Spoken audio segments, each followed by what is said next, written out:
Welcome to Discover Indie Film. I'm your host, Jeff Howard. I'm really excited to have filmmaker Danielle Stritmatter with me. Hey, Danielle. Hi, Jeff. Thanks for having me. Good to have you. And did I do Stritmatter right? I didn't double check. You actually did perfectly. Most people don't get it right the first time, so kudos. I know I really should have checked. All right, so Danielle is here because at the Sherman Oaks Film Festival in 2021, she brought her film Drunk. It was an official selection for a short drama. Excellent film. I think it impressed the heck. That was a really great Q&A, actually. I remember how much the audience really appreciated your film, and there's some really, well, let's just say it's a challenging film, and it's a film that really communicates something human, and I think it was great to see a live audience really respond to it. So I am proud to say that the extra reason Danielle's here to talk about the film is that it is in the Discover Indie Film TV series that Season 6 will hopefully release on September 15th. Drunk is in episode 7. Of course, I recommend people get the entire season, but if you got to watch just one, since this is Danielle's podcast, maybe just start with episode 7. I'm proud to say your film is in there's 2 shorts in your episode, and it's My Own, which is about, did you get to see that one at the festival? It was the non-binary ballerina. I did see that one. Yes. Yeah, that opens for you. Oh, I loved that one. That was good. It's great. Your 2 films, I think, play really well together. Okay, yes, I can see that. Okay. You like tone, because obviously Drunk is challenging, you can't put it with a comedy. Yeah, no, that would be a little awkward. For sure. All right, so if you want to watch it, go to Amazon Prime Video, search for Discover Indie Film. It should come up. Like I said, Danielle's film is in season 6. And watch it on a big-ass TV. Don't watch movies on your phone if you can help it, but I know there's some people who do.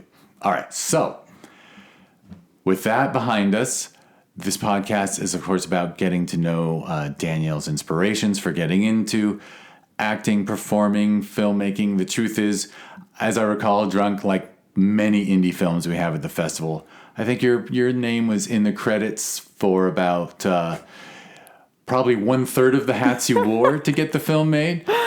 But I think it was very much a one-person effort. Yeah, it was kind of like a passion project of mine. So I did take on a lot. It was actually my first time ever directing, and I originally had hired another director because I didn't think that was something between producing and acting and writing and everything else. I didn't think that I could take that on. But once we started production, the director I hired actually came to me and said, I think that you should be the director. And first I was terrified out of my mind. I was like, why would you say that to me? And she was like, well, you're basically doing everything that a director does anyway. And this is your vision. And I can just tell that you know exactly what you want to do with it. So she stepped down as director and became a co-producer of mine. And she was amazing. She helped me with everything. But I did decide, I was like, all right, I'm just going to dive in and direct.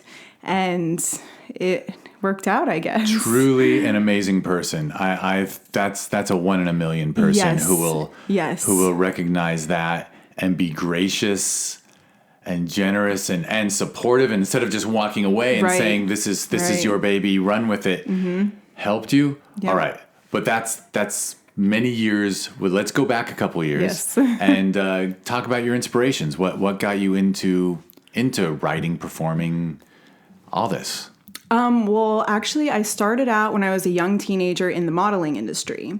And when I was about 17, my modeling agent, she said, I have an acting audition I want you to go on.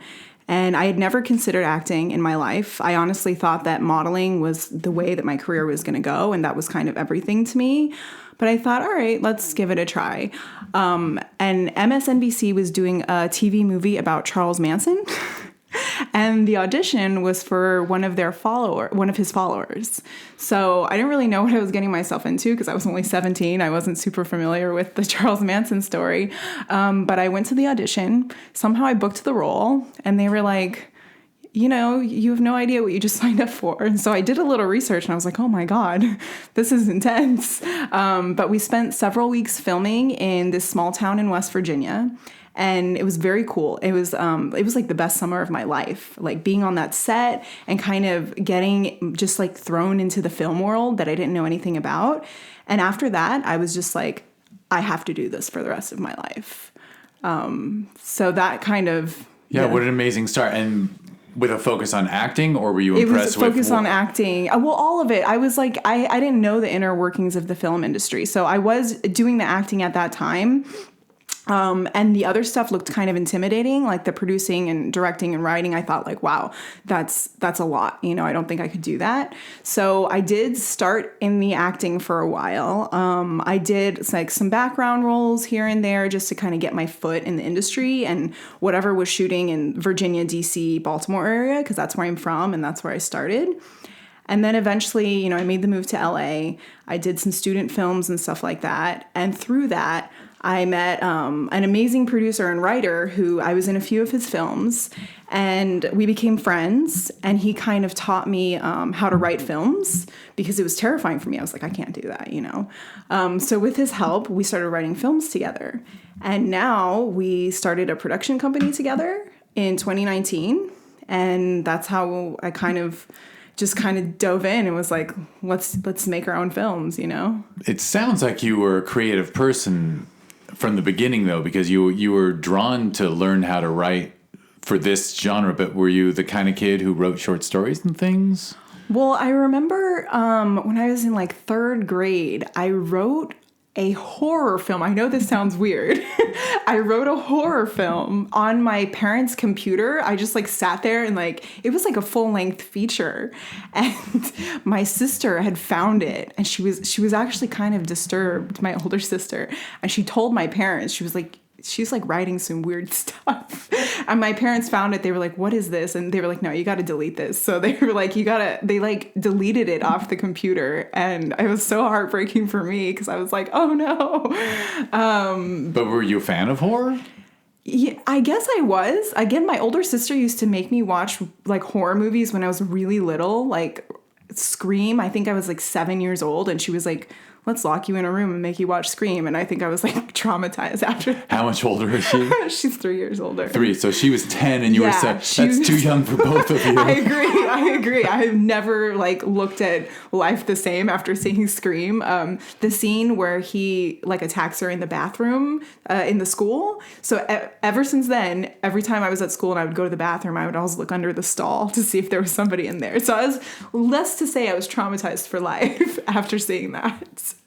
Damn, and and of course Scream was like the funny horror film, well, like kind of meta. But yeah, when you see it at that age, yeah, not to a 7-year-old who wasn't funny. I was like, and Ghostface was scary as F. I agree. And then after that, I didn't want to see like Michael Myers because of the face, and it was a lot. But I guess I just was drawn to horror, and so it was kind of ironic that Charles Manson was kind of what got me my start. Yeah, murderers have been, well, actually, murder and storytelling have been tied together probably pre-Bible, right? I mean, it's always, murder is just the most human of stories, I guess.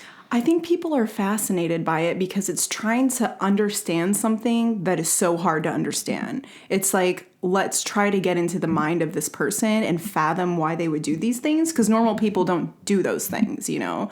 So I think that's why serial killer documentaries are so binge-worthy and people get really sucked in and kind of obsessed with this, because it's just trying to understand something that your brain cannot like wrap itself around. It's like, help me see more so I can get this. And you never really want to understand that person though, you know what I mean? You don't, and there's a million poorly written TV shows about the killer is, you know, and they always come up with a reason they're a killer, but it's always like way too pat. Yeah, right. It's like, all right, so the Charles Manson film, and then you come out to LA and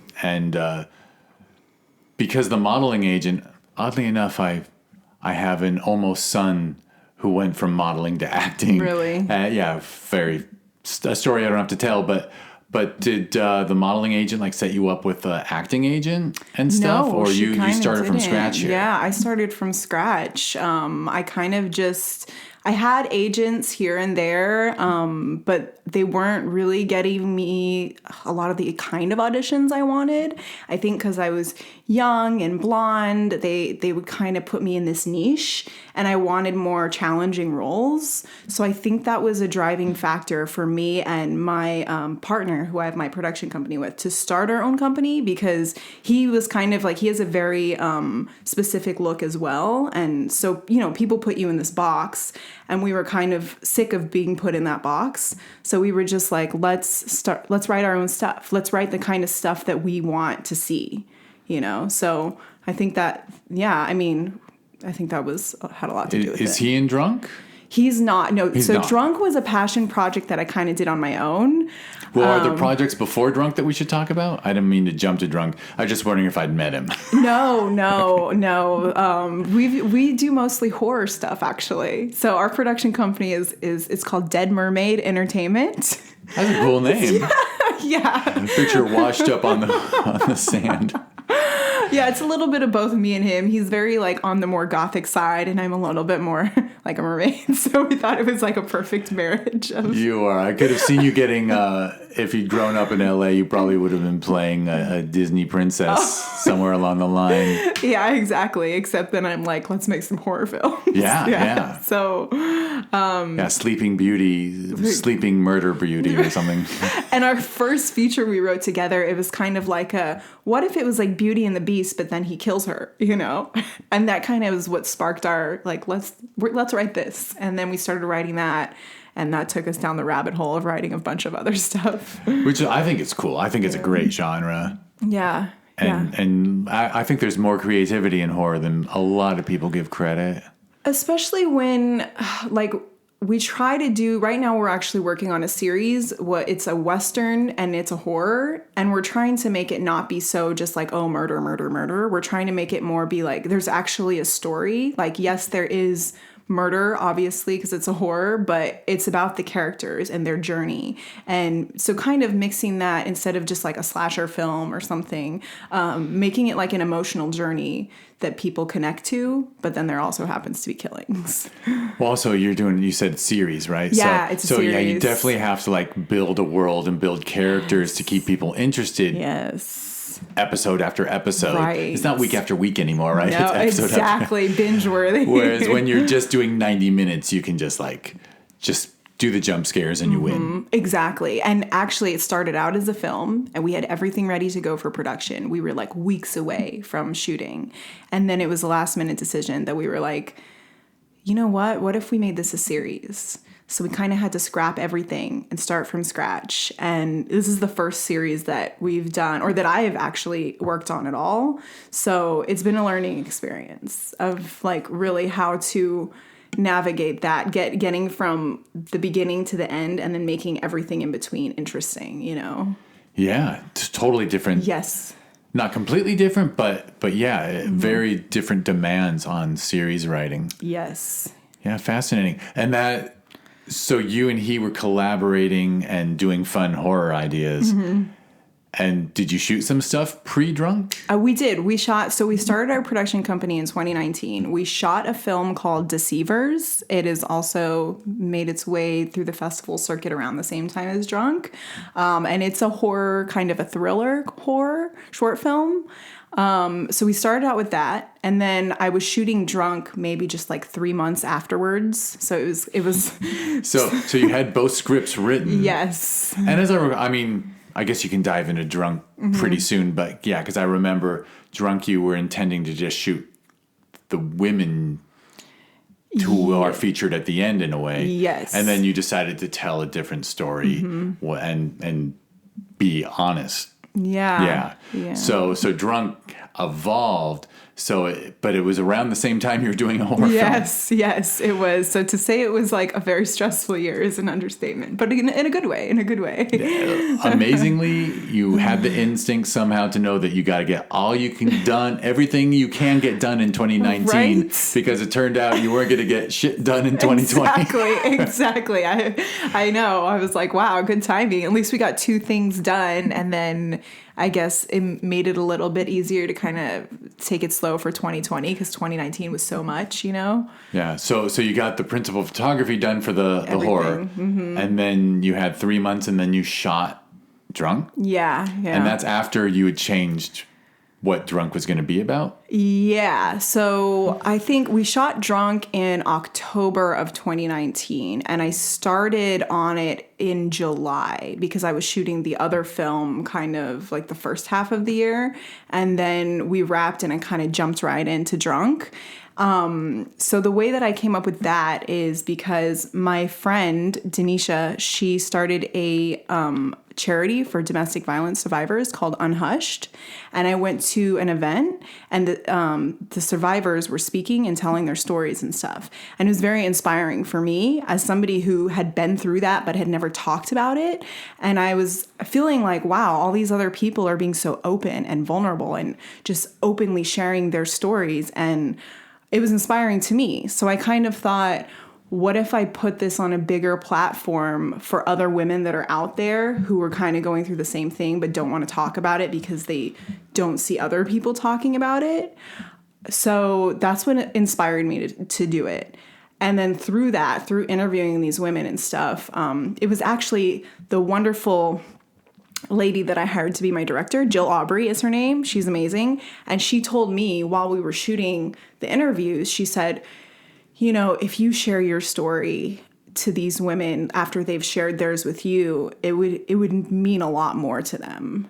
And at first I was like, no, I don't know, you know, and then I stepped up and I did it. And then it kind of just evolved into something else. It's pretty amazing. When your friend invited you to that first event where you saw these women speak, did she know that you had a domestic abuse in your past? No. So no. It completely coincidental. Yeah. And it indicates how common it is.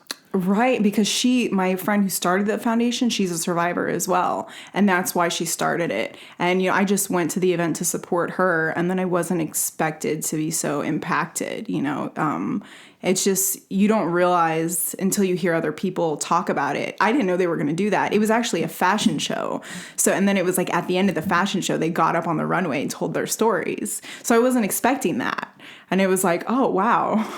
Right, she invited you as a former model who would dig fashion. Yeah, right. What a wonderful event, though, because survivors of domestic abuse probably to be able to walk and be beautiful probably is a wonderful experience compared to what they went through. So that's a lovely event. Yes, it was amazing. Yeah, it was awesome. She's done a lot. I think her foundation is great. So I do have at the end, there is a subtitle that comes across the screen of Drunk that says, "We encourage you all not to be unhushed." And that's, you know, giving a nod to her foundation. Yeah. And right. And so it was Jill Aubrey who said, and of course that makes sense because they've just bared themselves to you. And then if they know they've bared themselves to someone who they share that experience with, I'm sure that does change it. Yeah. Yeah. It was like connecting with them on another level. And then they all told me at the end how much they appreciated, you know, me being open and sharing my story too. And at that point, had you decided to just share your story or actually tell it through film?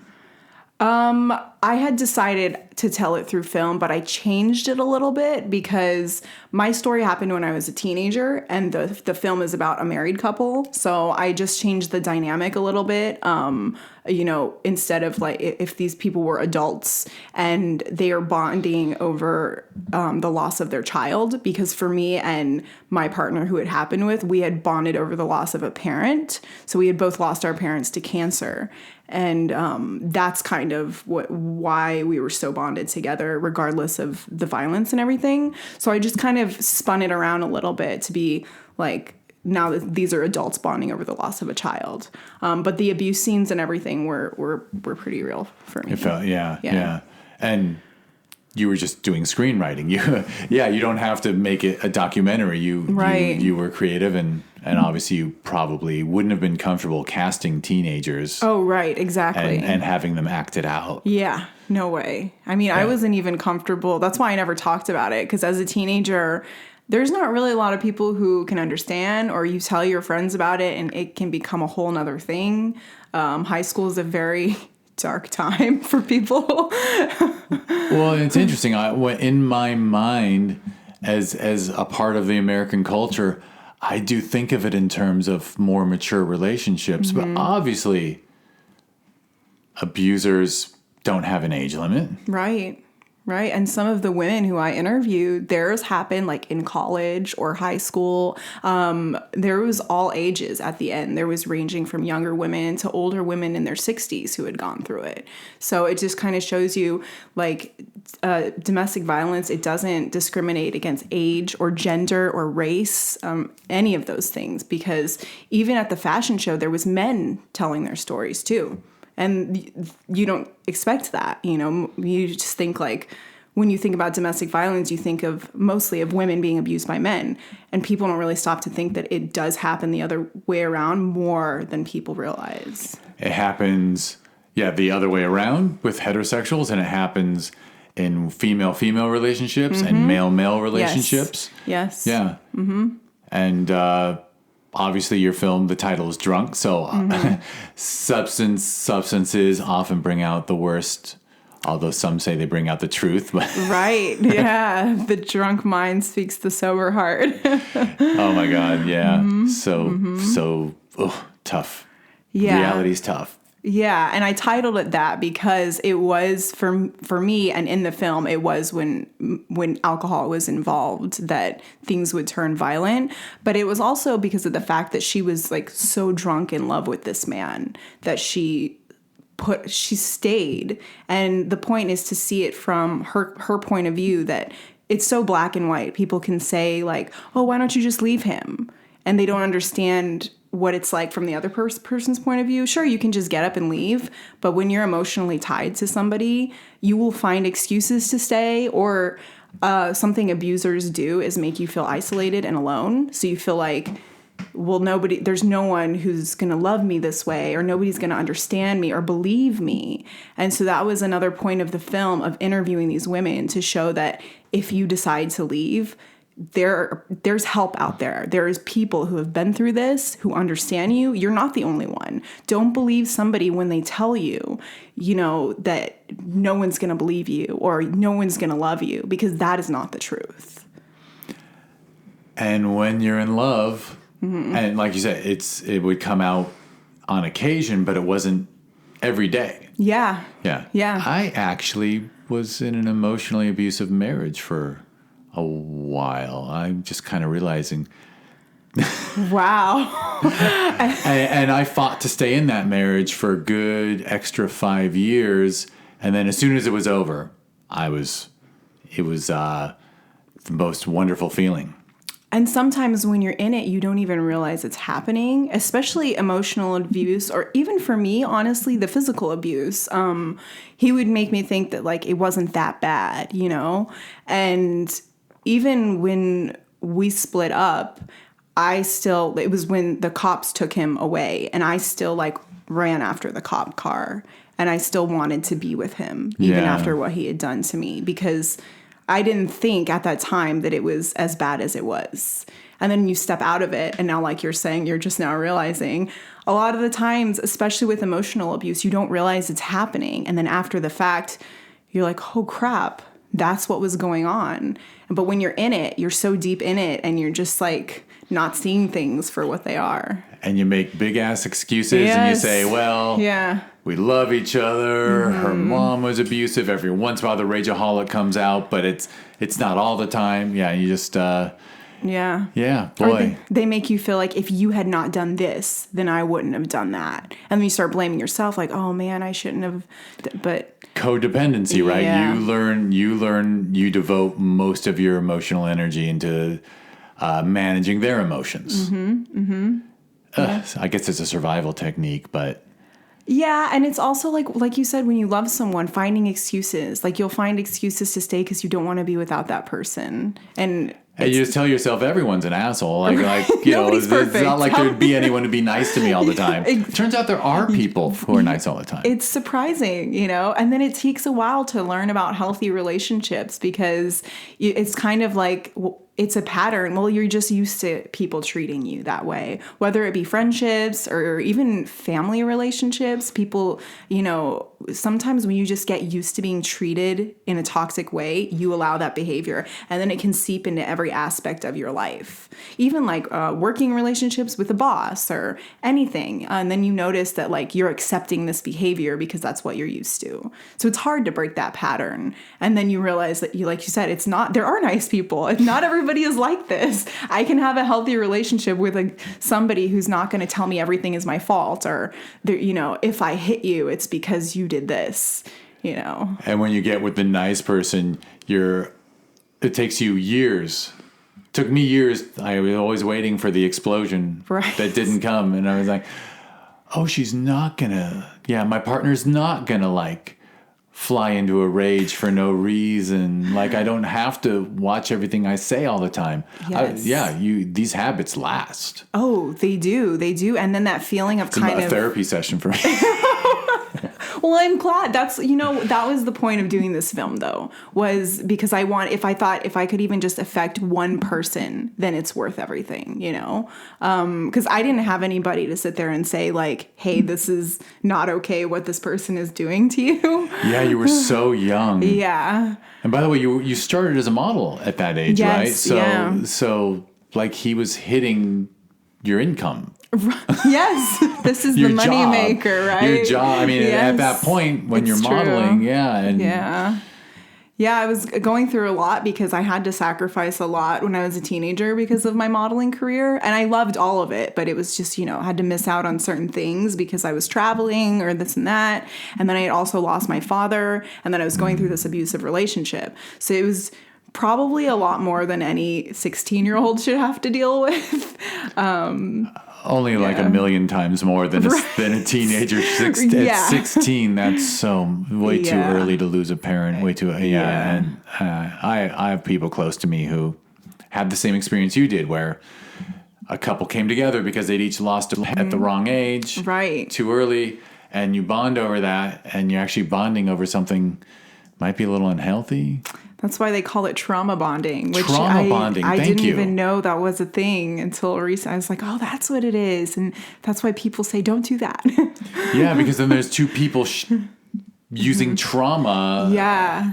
And there should be more than that in a relationship. It's like, it's great that you can understand where the person is coming from, but that shouldn't be the thing that ties you together. And that's even in the film is like, because of the loss of the child, that she feels like she's bound to this person for eternity, which is not the case, but it's because they experienced this trauma together and then she'll come up with excuses like, oh, he's grieving, and I would do the same thing with my ex, like, oh, he's going through a lot.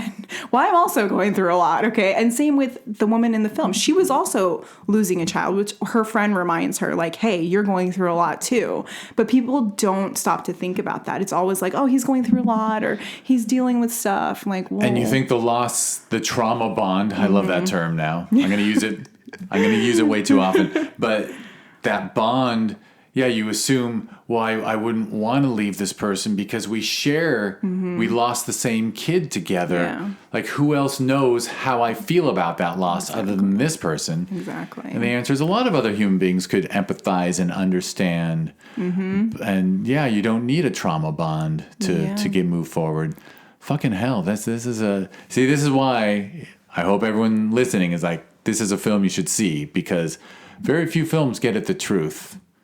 Yeah. And I even though like, on my other production company, I do horror stuff. I always try to bring some truth there too, by the way. But I do love films that explore like the human experience and real topics that people don't talk about, So that's another thing that this was for me. I was like, regardless of my own experiences, this is something that people don't talk about enough. And, I'm all about that. Yeah, no, it's wonderful when the art form of film is used in this way to shed light on things that need it. Yeah, and I guess you were aware of that the whole time. Yeah, because I'm like, how many films do you really see? I mean, yes, there's films about violence and stuff, but to hear from the mouths of real survivors, and for people to not judge these women, or men or anybody if you actually just listen to people, and then it's so easy to judge them. But if you listen to them and try to understand it from their point of view, or what they were feeling or what they went to, your whole perspective changes, because it's so easy. People are very quick to judge these days, or some people even like, I've got the like, oh, what did you do to deserve that? Like, oh, you must have done something to piss him off, or you must have done something that you deserve this. And unfortunately, that's a lot of people's mindset. Like, oh, well, that's what she gets for staying or something. Yeah. Oh, yeah, the blaming the victim for not leaving thing. Yeah. Mm-hmm. Yeah, that's a big kind of evil. Yeah. Or it's just so insensitive. I don't know what to call it, but yeah, it sucks. Yeah. Sucks because that person is already saying that to themselves. Oh, dear Lord. Yeah, and I have to say that, I mean, Drunk is a greatly told story the whole way through. But then, as you're saying, the voices of victims, that at the end, I think that's what sort of takes it to the next level. Yeah, I agree. It's like the story itself is just to show you like what the inside of this relationship is like, what it's like being in it. And then the end it's my favorite part is hearing from these women. Like, but if you reversed it, it wouldn't work, right? Right, because exactly. if you hit people with the testimonials, people would, a very nice number of people would be engaged, but an equal number would start checking their phones, right? Like you have to pull people in with a story. Yes, you're right. Because then they would think like, oh, like, okay, these are just women. I'm being lectured to. Yeah, exactly. But then it's just like, oh, you watch this film, and then it's like, oh, hey, this is real. Yeah, which always, interestingly, we had another film in the same festival, I believe, although it might have been in the June in Film Invasion LA, but it was a young black woman's experience with prejudice. Oh, that was in the same That was festival. the 5th of April. Yes, you saw the 5th of April? Oh my God, it was in the same block as mine. Yeah. Yes. And oh my God, that was the block with the snickering. Yeah, yes, the snickering. Exactly. And even the woman said my film was too feminist. Yeah. Yeah. So she was a full on. She was whatever, far right. But there are people. There are conservatives who are lovely people. But this was a person who. And if you were just making me think of the 5th of April, then it with testimonials of actual experiences. But I guess no matter what, you can't convince these people that there's more to life than what they see on certain channels. Yeah. Damn. Yeah. That was so you were in a heavy block. Yes, it really was. But I love it. I was like, I welcome this, Yeah, Bring on the heavy films, Yeah. Wow. It would be amazing. It's a if only you could forge a new genre of film called narrative reality, where like we have a narrative and then we see the testimonials at the end. There's so many. It's such an effective device. Yeah. I guess device makes it sound insincere, but I mean it in a sincere way. Like it's a narrative. It's such a great thing to take a narrative and then say, by the way, this is fully. This is real. Yeah, these are real people. These are not actors, Yeah, this isn't a story someone made up. Right, exactly. It's not fiction. Because even if you say like inspired by true events, it can only people. I mean, I love watching stuff that's based on real stuff, but it makes it more real when you see the real people at the end. And I think I could be wrong. But I feel like we're in an era where that statement means a little more. I think there's a little more respect in the entertainment industry for the value of the real events, because it used to be like based on true events. It was like barely like just TV writers and screenwriters would just say, we don't care about what really happened. We're going to make it. We're just going to tell. Well, the rule was that if it said inspired by true events, it only had to be 30% inspired by the actual event. That's less than half. So that's like, oh, great. We can put like 1 or 2 instances that really happened. And then the rest of it can be like just fiction it up to make it more appealing to the masses or something. If I had $1 for every time I saw a film about like a person who lived, and then I look up that Wikipedia entry and I read a much more interesting life story than the BS version. Yeah. I'm like, why didn't they just tell that the truth was more interesting? Exactly. And they try to do it in like a cookie cutter way, or like maybe people won't respond to this, so we have to do something that's more, people will relate to or more generic. But it's like, you don't know who's going to relate to the real story. If you just tell the truth,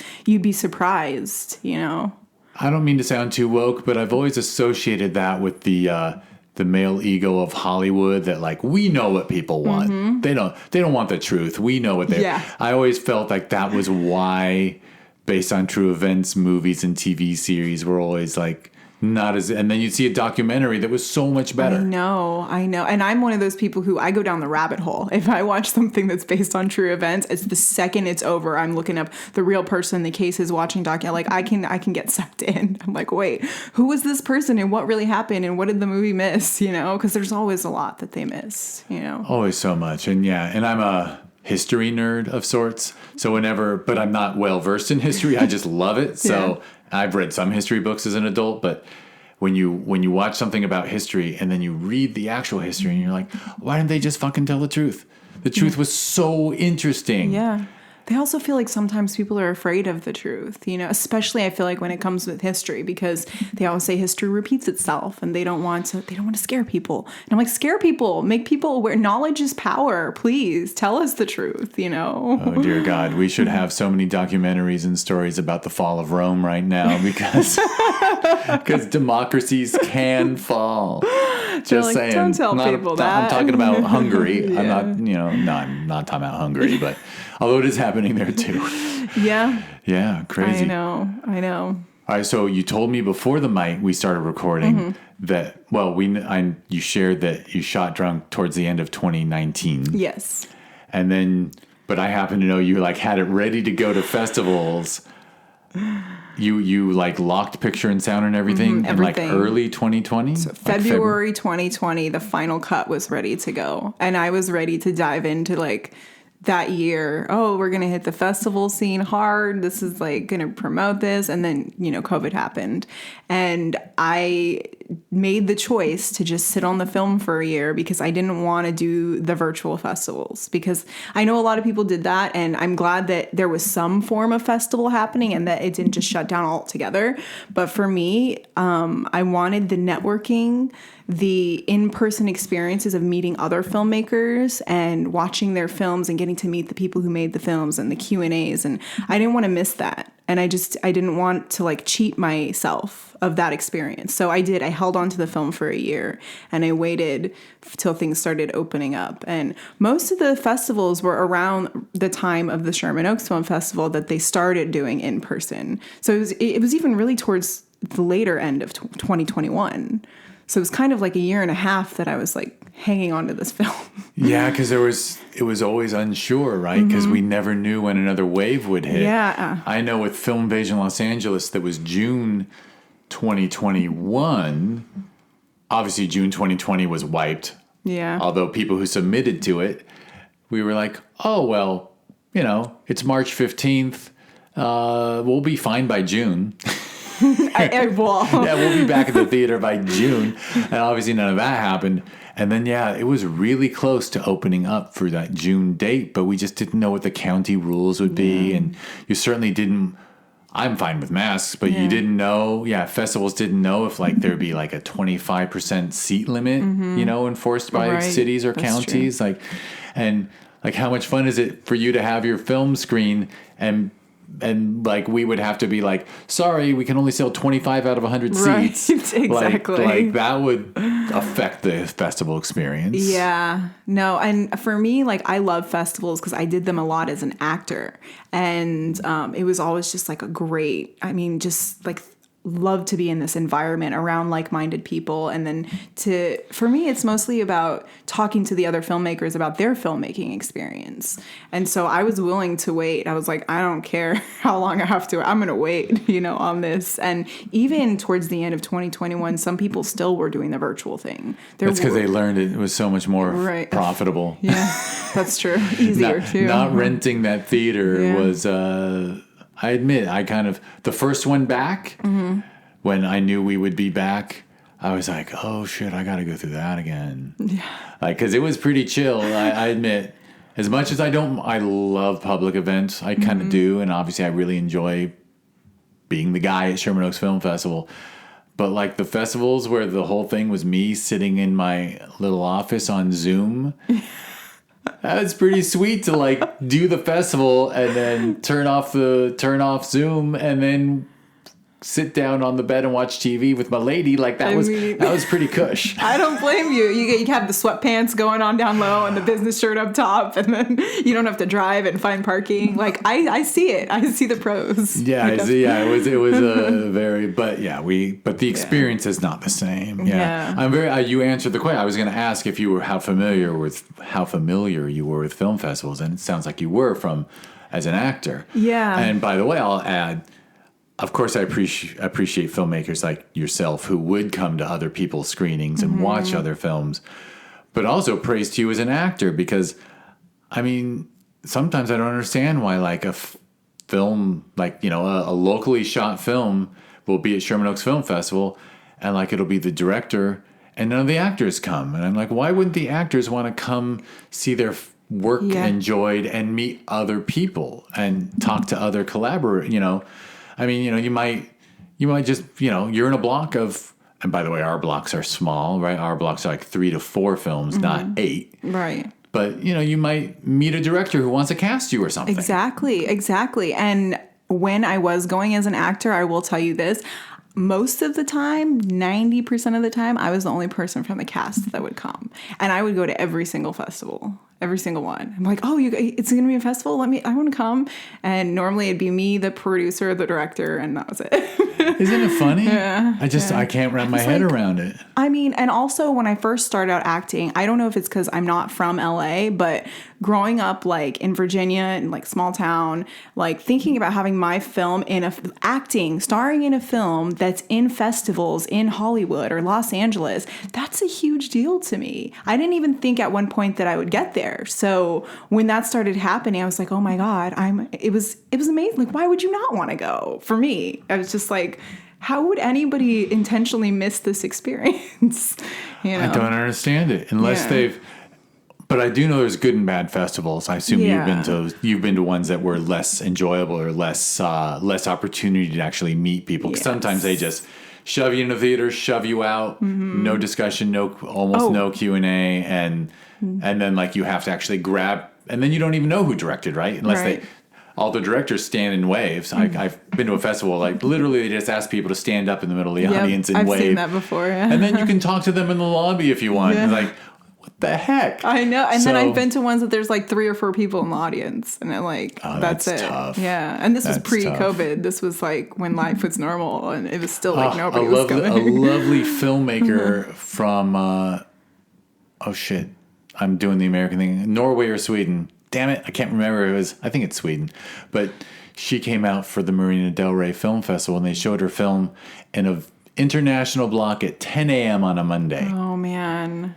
And I was going to go. And that was the week I had COVID. I was going to go support her. And I emailed her. I'm like, I really wanted to come support your film. I love your film, but I tested positive for COVID 2 days ago. So, yeah, it was... I couldn't support, and I am sure that was an empty theater. She might have been the only director there, too. I know. And can you imagine flying over from another country, and then there's literally nobody to watch your film? I'm sure she had a good time in L.A. for I know, whatever it was. But the experience of, like, you want other people to see it or to meet other people and to be kind of, like, rocked. Actually, that's why, even though it certainly would be less expensive to rent the theater, like, noon to midnight, we rent at 6 p.m. to midnight so that we don't have those daytime screenings that no one can attend. Yeah. You know, because that's just BS. And I've had those too for drunk, a couple of them that they were like 12 o'clock on a Tuesday, and I would invite people, and everybody's like, well, like, I'm working. It's the middle of the week, the middle of the day. I can't come. And you can't fault people for that. I'm like, I get it. I can't ask you to come somewhere at 12 o'clock on a Tuesday. Also, what kind of, not to insult other programmers, but that's not the kind of material you want to watch in the middle of the day. Maybe that's why they're like, we'll stick it in this block where nobody's going to come to.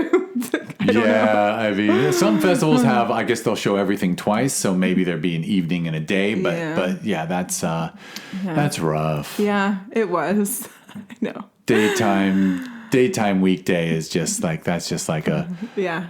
But You're probably better off with virtual. But you would still go. I would still go. That's amazing. I would still go. Like, hey, my film's being shown in a theater. I'm going. Yeah. I wish if only we could multiply your spirit by 100 and have a packed house for every screening. Because Lord knows, sometimes we see amazing stuff from Europe and it's like, we definitely know, like in a block of 3 or 4 films, we can only have one from overseas because, if half the screening is from overseas, then you're really like, it's going to be empty because. Oh yeah, because not many people are going to come from. Yeah, it's tough. Country. It's tough. Yeah. You want to, and you care about people being there to enjoy the film. Yeah, I mean, I made this film for people to see, not for me to watch alone in a theater. You could do that at home. I could do that at home. Yeah. So you held on to it for the year and a half, and then you had sounds like you had a really nice festival run. I did. I actually won Best Female Director at a festival for my first time directing. So that was a big deal for me. I was like, wow, didn't expect that. Wasn't even going to direct this film. So it did good. It won some awards. It got in some places, other states, and it was a good experience. So now I'm navigating how to put it on streaming sites. I'm grateful that you have included it in the Amazon Prime program. And I'm trying to do more things like that now, put it places that people can watch it. Yeah, there's no limit to what you can do with it. Mm-hmm. It's, I know. I mean, obviously, Discover Indie Film, you know the story. I started the podcast, and then I found out that all the shorts weren't really going anywhere. Mm-hmm. And honestly, sometimes shorts are just so great. And I think the vast majority of the public doesn't even know there's so many great shorts being made every year. Yeah. And even the Oscar-nominated shorts aren't so great.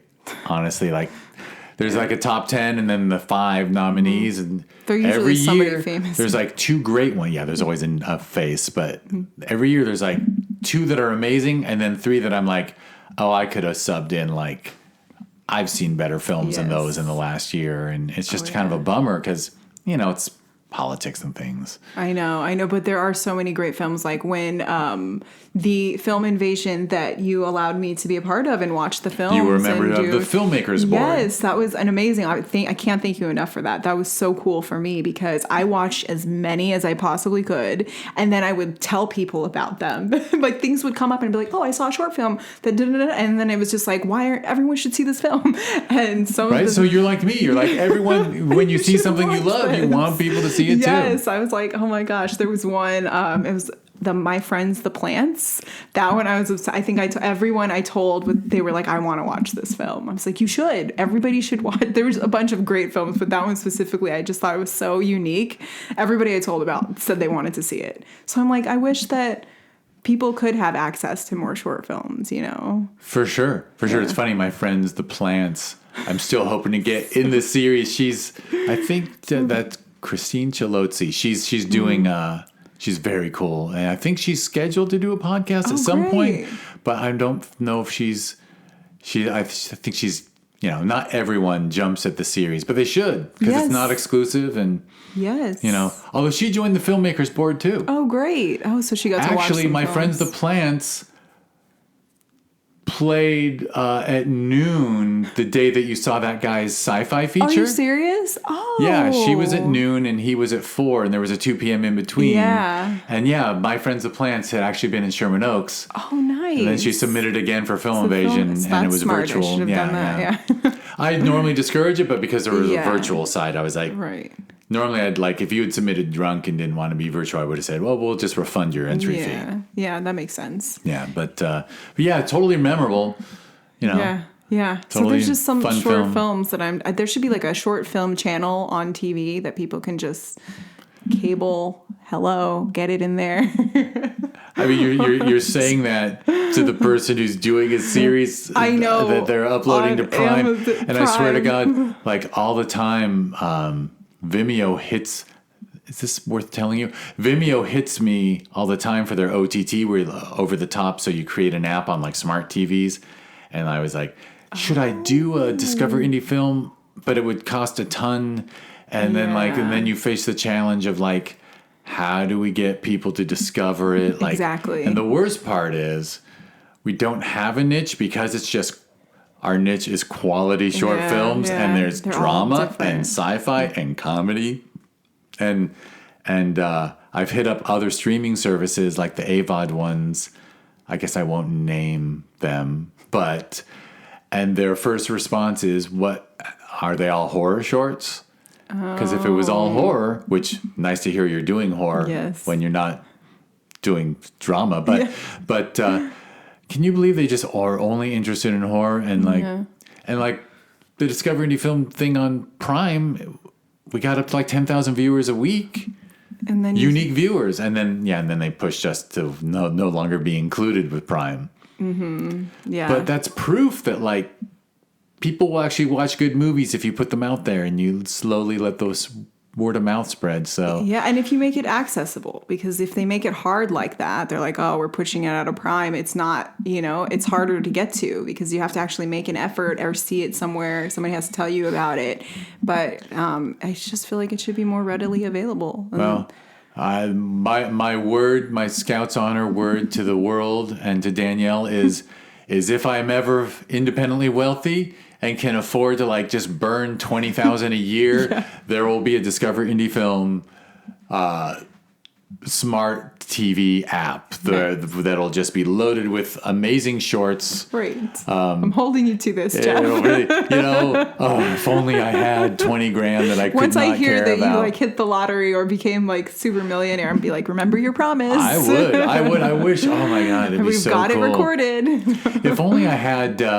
I have the skill to like recognize talent and share it and all this stuff, but I definitely completely lack the skill to like recruit sponsors and things. Like I bet if I could just like somehow dress nicely and walk into a corporation and say, you really should support Sherman Oaks Film Festival with $50,000 a year. I can just peel some off and do the TV scene, but whatever. I know. It's like you can only wear so many hats, like you were saying. Like, it's hard to do everything. Can someone just do this for me, please? One of the most depressing things for me is when I see one of those filmmakers who, let's just say, doesn't have your talent, but has the talent for fundraising. See, I need that person on my team. Right? But those people just want to get the money, and then they don't even care what they make, right? Because they're just like, they could be selling cars. They could be working on the used car lot in Van Nuys, but instead they're somehow getting real money to make films. I'm like, that's a type of genius. I agree. I mean, I need that because I'm like, imagine how much I could do if you just give me this much money, I could make so many films. Yeah, and you have horror features and horror series ideas. Yes. But I don't mean to judge you, but I have a feeling you probably don't walk into a room and start schmoozing people and saying, you should invest in me. That's the hardest. That's the thing that I'm worst at. That's my least favorite part of the business. I think the sincerely talented people are like that. I'm like, just give me money and let me make it, but don't make me ask you for it. Don't make me, offer it to me, and don't make me like do the song and dance. Whereas if someone's good at the song and dance, I don't know if I know anyone who's actually had both skills. Yeah. Maybe some. There's the rare person who has both skills, and of course the song and dance people rarely want to team up with a talented artist because all of a sudden they have to let that person call the shots.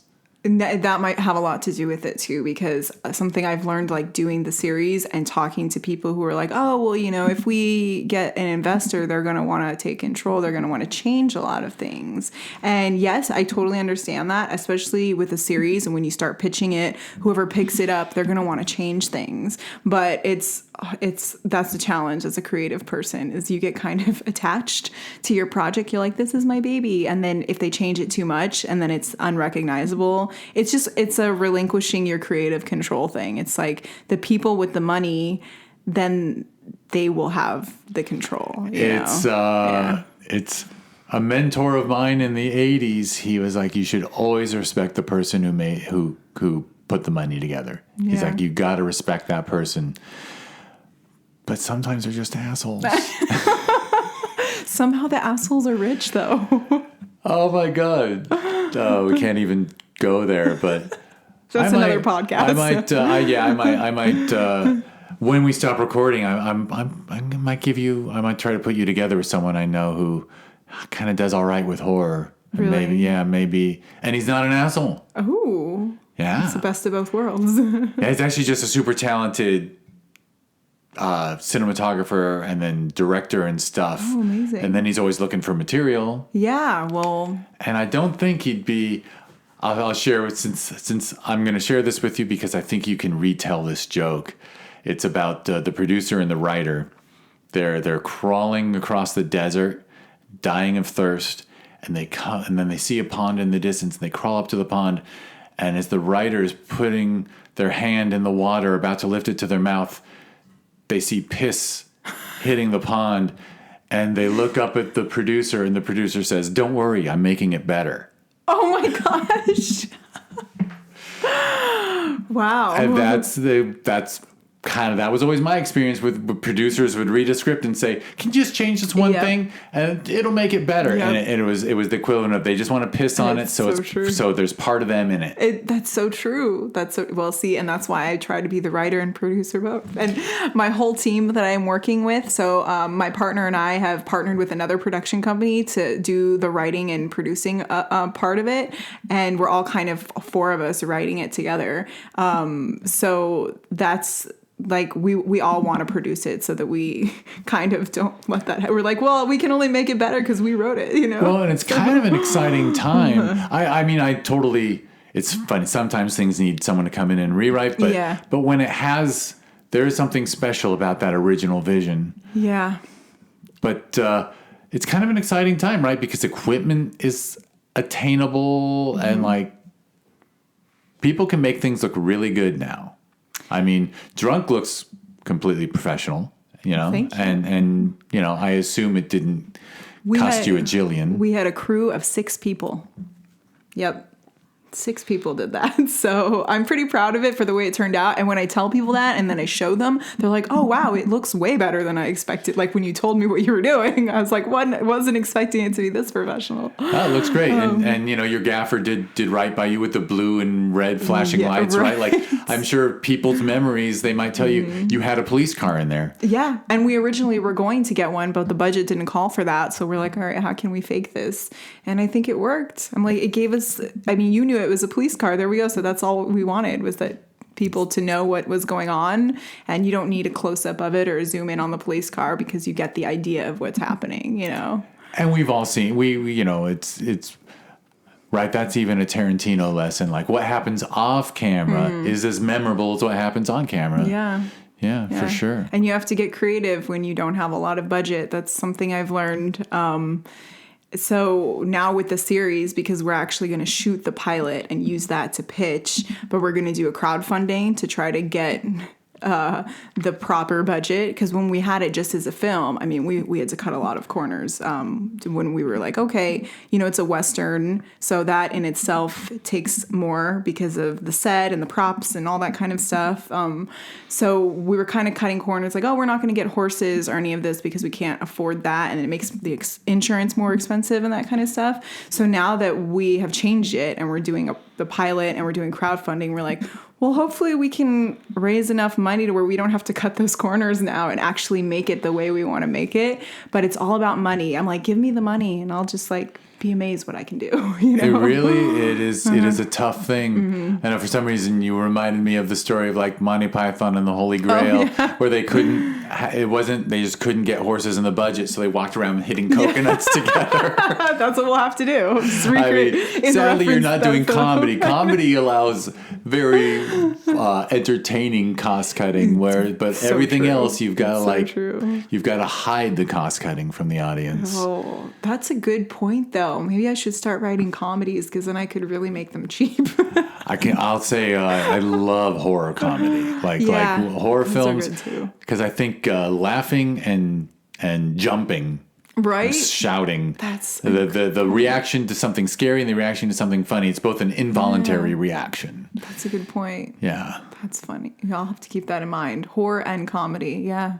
Well, I love those. I mean, I live with a 14-year-old who she really got into horror during COVID, actually. Wow. Well, she went to some sleepovers pre-COVID and got shown a horror movie or two. And so we would watch and whenever there was a horror film that also had a nice amount of comedy, I was always extra appreciative because it's nice to be able to laugh in between the jumps. Even though ours is not comedy, we make sure we have comedic breaks. We have some moments that we're like, oh, that'll be a nice release from all the murder. For sure, for sure. And I love that you're doing Western. I think Western is... yeah, and it's kind of like a Western, whodunit, because you don't really see a lot of those. So we're kind of trying to just make it as different as possible to give it the best chance of standing out, Yeah.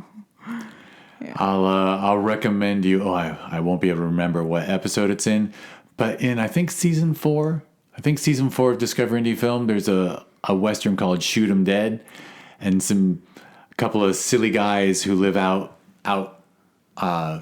west of here, out in Calabasas or something, where there's still some Western sets that you can rent.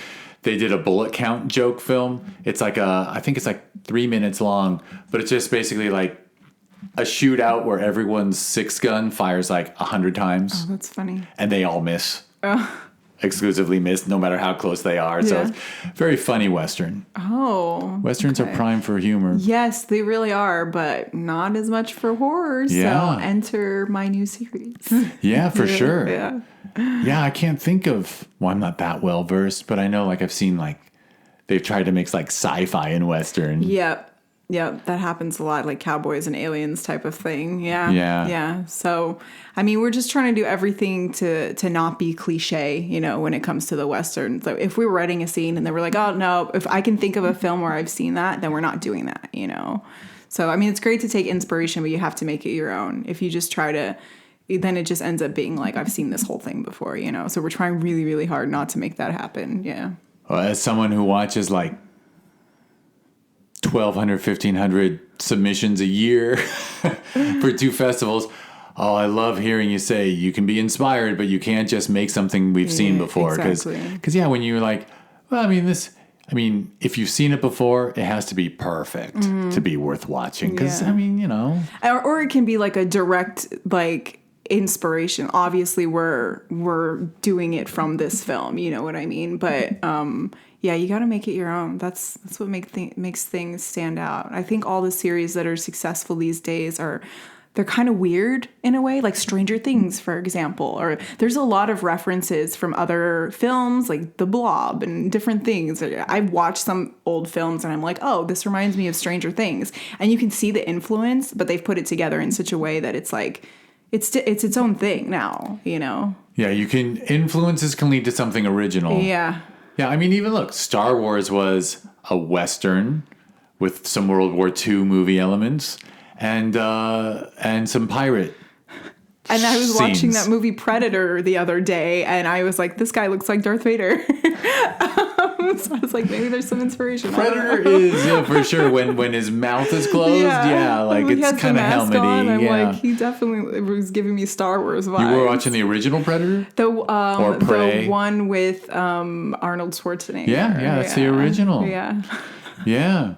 Actually, kind of an original idea. Kind of cool. Yeah. I mean, it reminded me of The Invisible Man, the one with Elizabeth Moss, when he was doing his invisible thing. It was kind of the same. And then when he got his mask, I was like, all right, now I'm getting Star Wars vibes. And it was just one thing after another. I was like, wow, this movie's weird.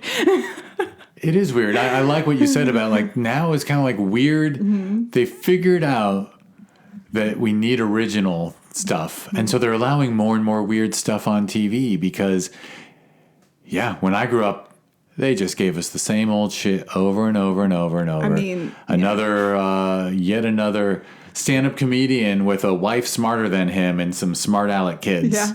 Yep. Or like the classic rom-com where a boy meets girl and she's popular and he's a nerd, and they fall in love, or vice versa. Like, how many times did I watch that movie in the 90s? How many times? How many teenagers were convinced, like, oh, whoever you're arguing with, you're probably in love with. Yeah, like, yeah. You'll always start off hating each other and then you'll fall in love. Like, actually, you should actually fall in love with someone you like. See, and then it puts false ideas in people's mind. Oh, he's being mean to you because he likes you. That was like the thing back in the day. People would say, if he's picking on you, it's because he likes you, or being mean to you. Yeah. And I'm like, no, I'm not okay with that. Yeah, it could mean that, but it doesn't. But you should not like him back. You should not date that person. You should totally date. You should really date the guy who likes you and is nice. And he's like writes you a note that says like, "Will you go out with me? Check yes or no." Not the guy who's like putting gum in your hair and hoping that you're gonna like kiss him. Right? Oh my God. Yeah, so many things that they thought, but they gave it to us over and over and over. Same way. So I like that I like weird stuff. So I like that things are getting kind of weird now. They are. They're really stretching the boundaries and letting underrepresented people getting their moment in the sun. Finally, you know. Mm-hmm. I can't get enough of Reservation Dogs, but... Oh, I haven't seen this. Oh, yeah. I think it's on Hulu. Okay.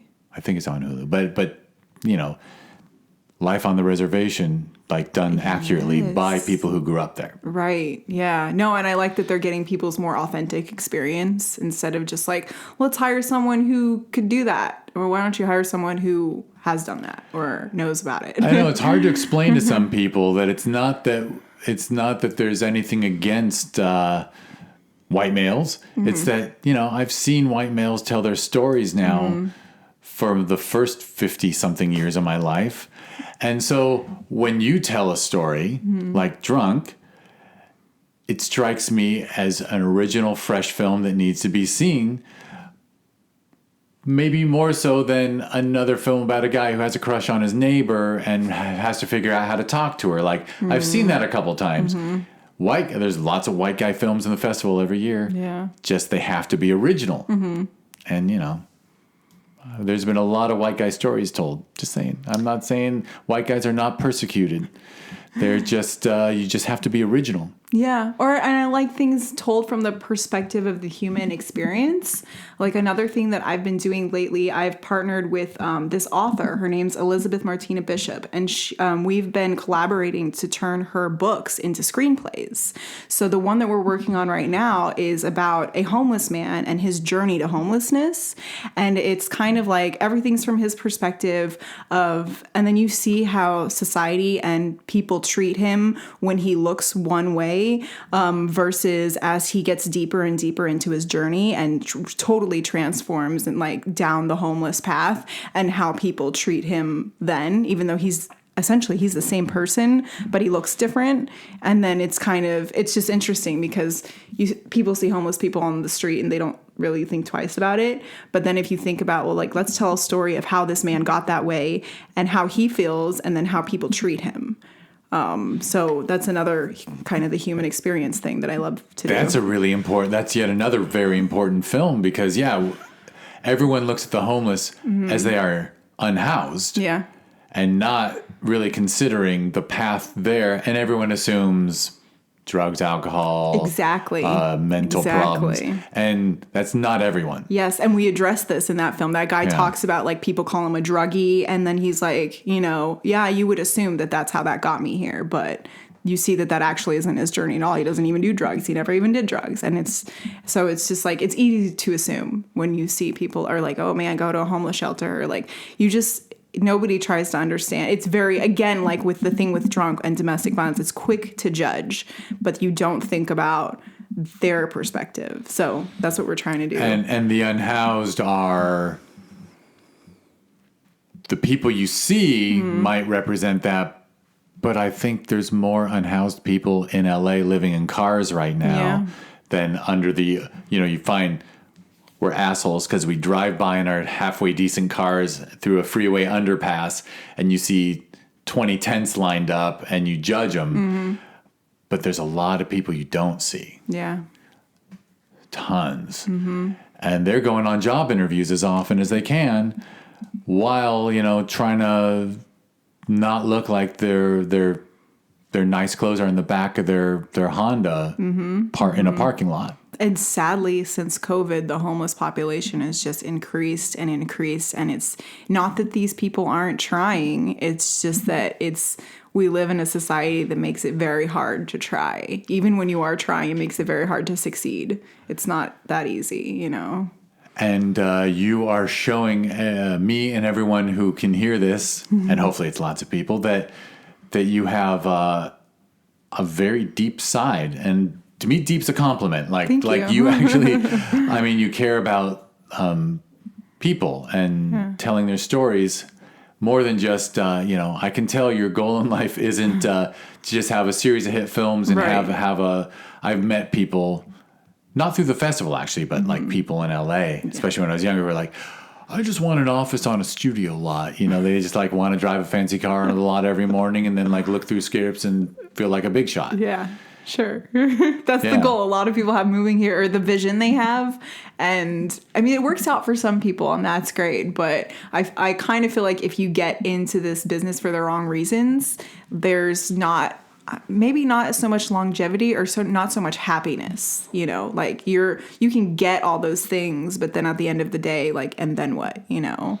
Yeah, and those people needed an uncle at the studio anyway. Yeah, you're right. Exactly. That's it. Yeah. If you move to LA with that goal, you're going to move back home eventually.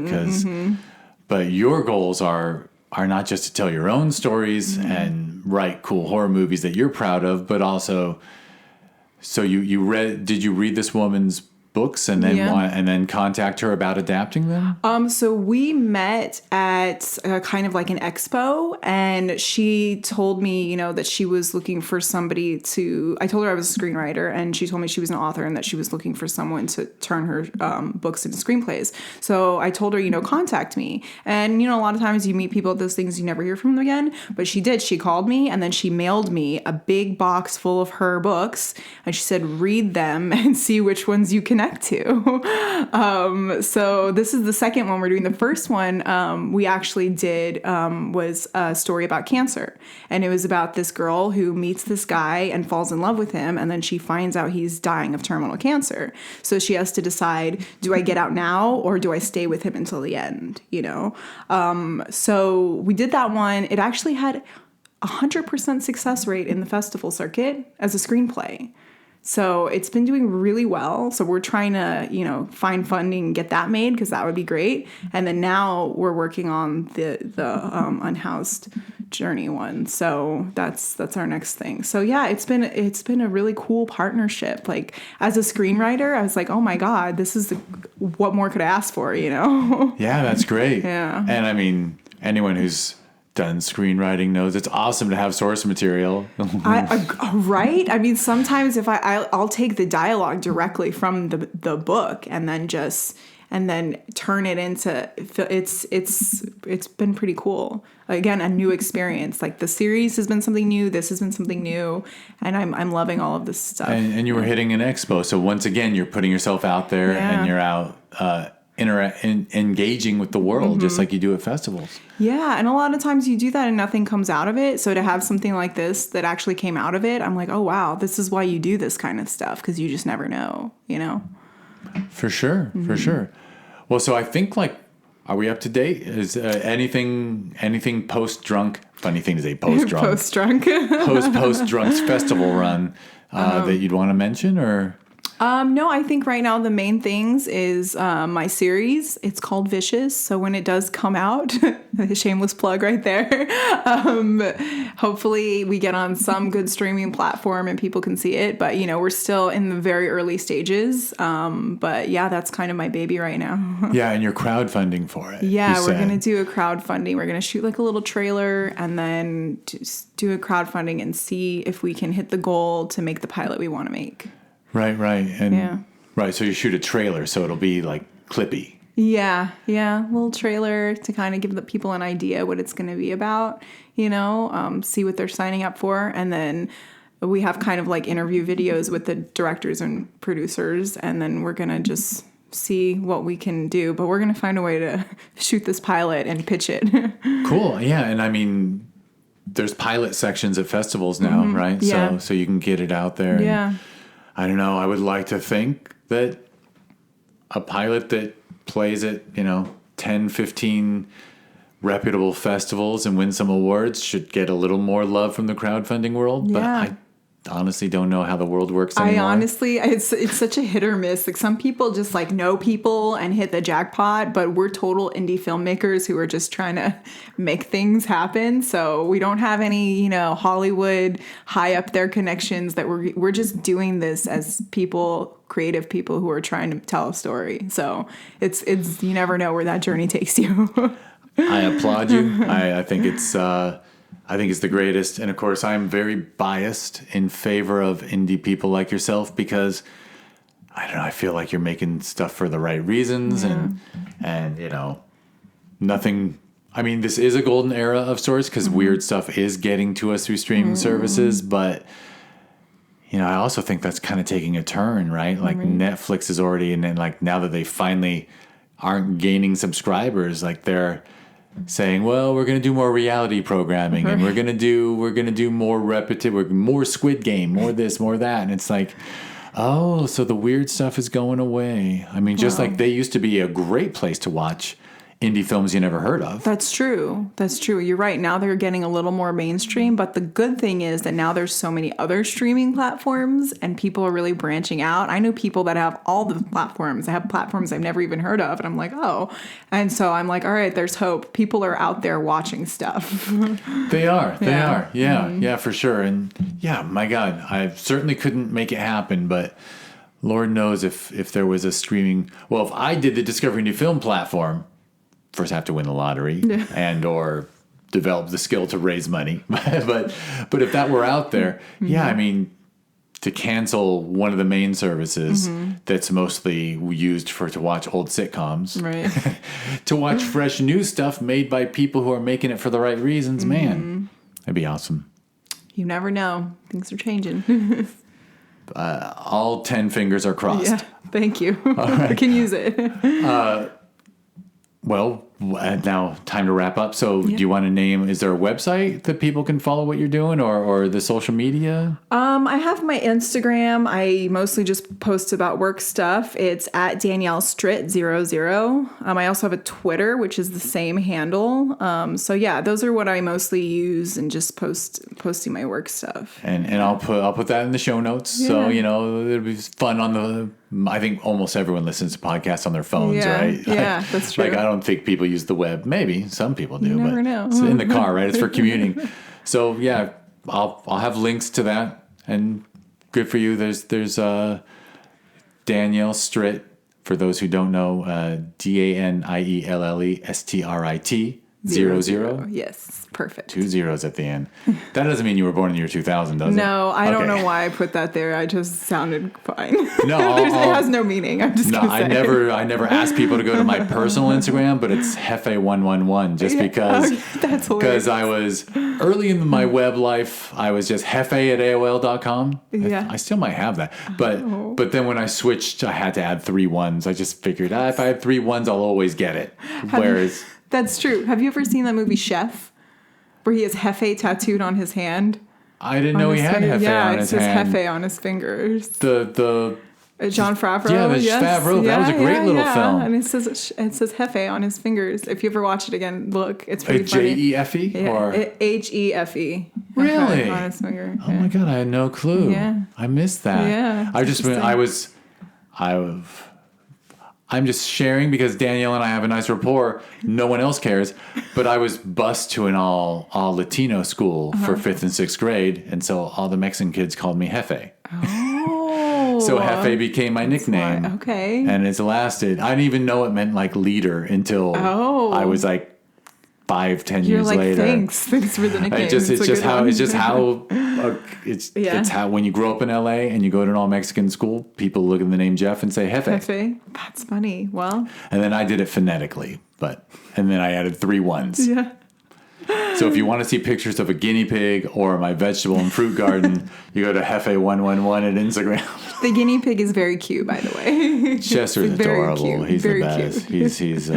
He's a star. If you need a guinea pig for your next film, Okay, I'll keep that in mind. I can't promise he'll take direction well. We can put a little Western hat on him to have him my God. give him his own scene. The Instagram at Cute Guinea Pigs. There's someone who always puts hats on theirs, Really? and my wife is very upset that Chester doesn't let a hat stay on his head. Oh, with a little bandana, it'd just be a whole You thing. know, he should Very be a cute. hipster. I think he needs tattoos. I don't know. All right. Well, at Danielle Strit00. That's Instagram and Twitter. And now I will go on and on. I'll try to do this briefly because I gotten pretty good at it. But first, you're listening to a podcast, Discover Indie Film. Like and subscribe. Be nice. Don't just write comments when you're angry at something. If you just enjoyed listening to this, give it 5 stars or a thumbs up or whatever. And I mentioned that Danielle's film Drunk is in the Discover Indie Film TV series. So you go to Amazon Prime Video, you go to season 6. It's $7.99 a season, 99 cents an episode. So if you want to see 20 great short films, you get that season. And, $8 for 20 films made by self-financed people. Not just self-financed people, but like the very last episode is a 40-minute documentary made by a high school program up in Fresno where kids found out that the people picking food on the farms in the Central California are on food stamps and hungry. So they pick our food and they're not paid enough to eat. And they made a 40-minute documentary about this. So I'm just saying it's inspiring. It's not all down. But I'm saying there's films made by filmmakers like Danielle who are using their own funds and making things from the heart. And just amazing films made by high school kids who are kind of the future, I think. I hope these kids are the future because they care. All right, so that's Discover Indie Film on Amazon Prime Video. So please watch it, buy it, give it 5 stars, be nice. If you want to learn more about the podcast or the TV series born from it, it's discoverindiefilm.com. And on social media, it's at DIFwins. And we talked about how Drunk was at the Sherman Oaks Film Festival. We hold that every November. You can learn more at ShermanOaksFF.com, and it's at ShermanOaksFF on social media. And the June Festival that Danielle was on the filmmakers board, that is a board of filmmakers who've had films at the festivals. They give out their own awards to shorts, which I think is really cool that it's coming from peers instead of a jury that watches, because you're just watching the official selections that are in the film. Our grand jury awards, that's the selection committee, which means they've watched all 800 submitted. And it's a different perspective, right? So I love the peers giving themselves awards. I think it's cool. Anyway, every June we have Filmvasion Los Angeles, and you can learn about it at filmvasionla.com, and it's at filmvasionla on social media. And I'll mention the last thing, because I'm glutton for punishment and I don't like having free time.